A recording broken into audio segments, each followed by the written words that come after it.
Physics needs some new running shoes, or at least an updated framework in which to understand itself so that it won't be running in circles trying to get to Saturn or a distant star in a galaxy far, far away. That's the sentiment among those in elevated levels of government as well as individuals who understand higher consciousness.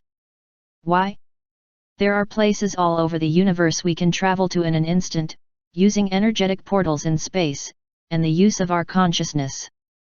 The proof is indeed mounting that there are portals to other worlds. Though the documentation is still sketchy to describe how this is done in black and white, there is a trail there for those who want to follow it. There are literary hints as well as soft evidence and testimony of numerous whistleblowers. Consider Alice's rabbit hole, the tornado in The Wizard of Oz, Platform 9 3/4 in Harry Potter, the Gate of Hell in Dante's Inferno. These are just a few. Ancients knew of portals not just to other star systems, but also to the inner Earth, using stones, crystals, pyramids, and other structures aligned with the ley lines of this planet. Within this framework we can look at the work of a NASA researcher who has revealed that there are portals to other dimensions that open and close every day. They are found within the Earth's magnetic field, and they are in a direct line to the Sun's atmosphere 93 million miles away.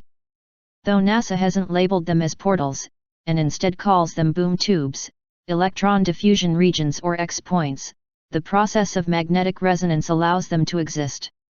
This means that an extraordinary opening in space or time does exist, and NASA has known about them for an undefined duration.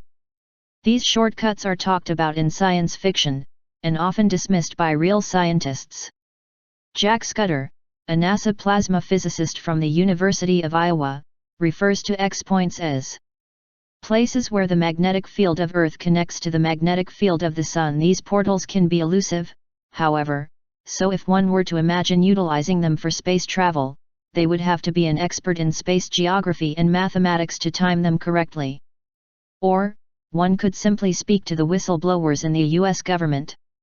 Some claim that the military-industrial complex has had the ability time travel through Stargate portals for over 40 years.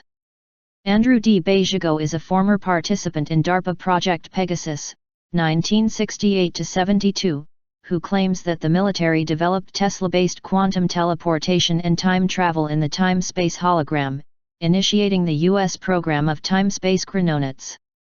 Bejago claims the military has been using portals since the 1970s. For more than 10 years, Bejago has been trying to tell the general public that portal-based time travel is not something from a sci-fi movie, but a present reality. Bejago not only talks about time travel to more distant places, but claims the CIA has a Mars jump room program which allowed our military to build bases on Mars. He says that though he has worked with some of the leading quantum physicists, the information that he discloses is considered heretical by mainstream physicists, and the military as well. Bejago states he participated in 2 secret military programs. He says he was one of the many American children chosen to participate in time travel experiments. His accounts of what he experienced are measured with logic, and it is difficult to discount what he says as pure fantasy. It is also, of course, in the best interest of the US military to keep these technologies secret, since they can be weaponized.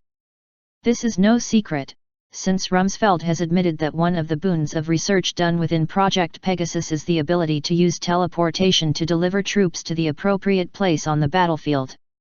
So how does this happen? This is a similar question that was attempted in the movie Contact starring Jodie Foster. The real-life astronomer and ET chaser that inspired her character is Dr. Jill Tarter. She has stated, when asked what got her interested in the search for life beyond this planet. The Cyclops report from 1971, written by Barney Oliver and John Billingham, was the result of a series of summer studies at NASA Ames and Stanford.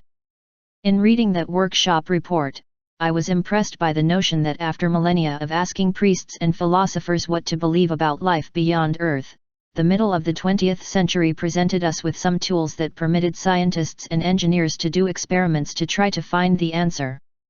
Telescopes, rather than belief systems, could potentially show us what is, rather than what others said we should believe.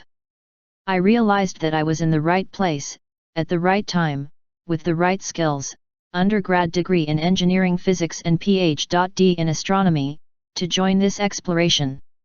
I got hooked, and have stayed hooked all these years. We're all hooked.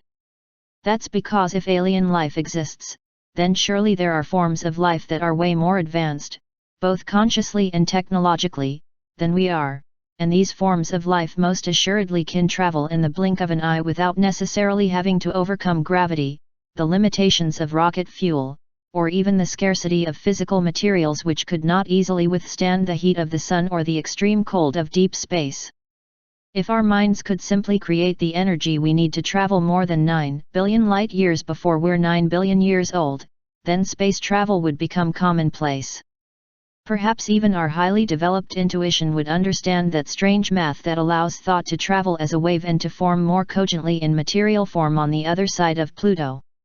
Nikola Tesla alluded to something of this nature. He developed a teleportation machine which formed a shimmering curtain. Radiant energy is a form of energy that Tesla discovered that is latent and pervasive in the universe and has among its properties the capacity to bend time-space. Andrew Basiago. Passing through this curtain of energy, Basiago would enter a vortal tunnel that would send him to his destination. The other teleportation devices included a plasma confinement chamber in New Jersey and a jump room in El Segundo, California. There was also some kind of holographic technology, which allowed them to travel both physically and virtually. They weren't always safe, though. One of Basiago's cohorts, Alfred Webre, recalls one instance in which a child returned from his temporal voyage before his legs. As he puts it, he was writhing in pain with just stumps where his legs had been. These bugs, according to Webre, have been ironed out in the 40 or so years since the experiments began. If our consciousness just needs to catch up to the materialization of matter, anything is possible, but we've got plenty of work to do before packing a bag for Max 0647 JD, a mere 13.3 billion light-years away. I'd hate to forget my wallet in Sacramento while my energy was being catapulted to this distant galaxy, let alone my legs. New shoes indeed.